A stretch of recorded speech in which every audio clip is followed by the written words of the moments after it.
August 1908, Gold Coast night. Steam whistle echoes over Sekondi River, mail train doing 60 km per hour toward a bridge that no longer exists. One man, barefoot, lantern in hand, sprints beside the rails faster than iron wheels. His warning will save 200 lives, yet history will forget his name. This is the story of Kwame Asante, the watchman who outran a locomotive and vanished from every colonial record. Who was the runner history erased, and why did the empire bury him? Sekondi Gold Coast, British Crown Colony. The coastal railway, 280 kilometers of steel linking cocoa farms to port, is the artery of empire. Every night the mail train departs Kumasi at 2200 hours carrying parcels, colonial officers, and sealed diplomatic pouches. Bridge 234 spans the Sekondi River, 40 meters of riveted iron. On August 22 torrential rains burst the riverbank. By 1:30 the eastern pier is scoured away, bridge hanging by its own weight. No telegraph wire, no telephone line. The next signal box is 8 kilometers away. The only soul awake? Kwame Asante, 29-year-old watchman, stationed in a tiny timber hut beside the track. Kwame hears the river's roar first, then the metallic groan of shifting girders. He lights a kerosene lantern, steps into knee-deep mud, and sees the bridge deck sag like a broken spine. No whistle yet, but he knows the timetable, mail train due 2:18. He could run north to the signal box, 8 kilometers. Or south toward the train, 4 kilometers. He chooses the shorter sprint, hoping to flag the engineer before the fatal curve. He tightens his canvas belt, lifts the lantern, and starts to run, bare feet on splintered sleepers, rain like needles. 4 kilometers of ballast and wet timber. Every stride risks a twisted ankle. Kwame keeps low, lantern swinging in a wide arc, railway code 4, danger ahead.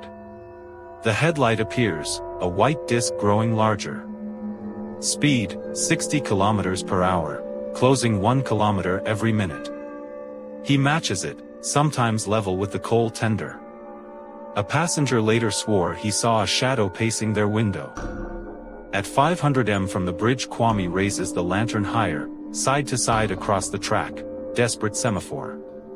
Engineer Joseph Collins spots the wild swinging, yanks the brake handle, steam screams, wheels spark, steel on steel. The train stops 15 meters short of the abyss. Daylight, colonial officials inspect the sagging bridge. One line in the logbook, train saved by native watchmen, name not recorded. No medal, no pension, no newspaper mention. Kwame expects recognition. Instead he's transferred to a remote siding and his pay is docked for leaving post without orders. 6 months later he's struck off for insubordination. He returns to Salt Pond, works as a dock laborer, speaks little of that night. When journalists later ask for the hero, the railway office claims no such person existed. The empire's greatest fear, a black man outpacing British steel. 1960s, Ghanaian historian Dr. Esi Adu scours railway archives for labor strike data. She spots the single line, cross-references payroll numbers, union cards, baptism registers. One match, Kwame Asante, born 1879, Salt Pond. She interviews aged railway men. One remembers the runner who outran steel. Another produces a battered kerosene lantern stamped KA 1907. In 2021, a small plaque is unveiled at Sekondi Station, Kwame Asante, the man who outran a train. No photograph exists, only the ledger line and the lantern now in the National Museum. The empire's silence is finally broken, by a single line in a ledger. Today, the Sekondi-Accra line still runs, diesel engines, concrete sleepers, digital signals. But on humid nights, old drivers swear they see a lantern swinging where Bridge 234 once stood. The ghost of a barefoot man pacing steel, reminding engineers to brake before the bend. Kwame's silhouette lives on, faster than steam, quieter than history.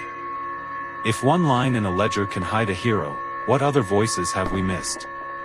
Drop your theories below and subscribe. Next Thursday we unlock another forgotten ghost here on Ghaston Story Vault.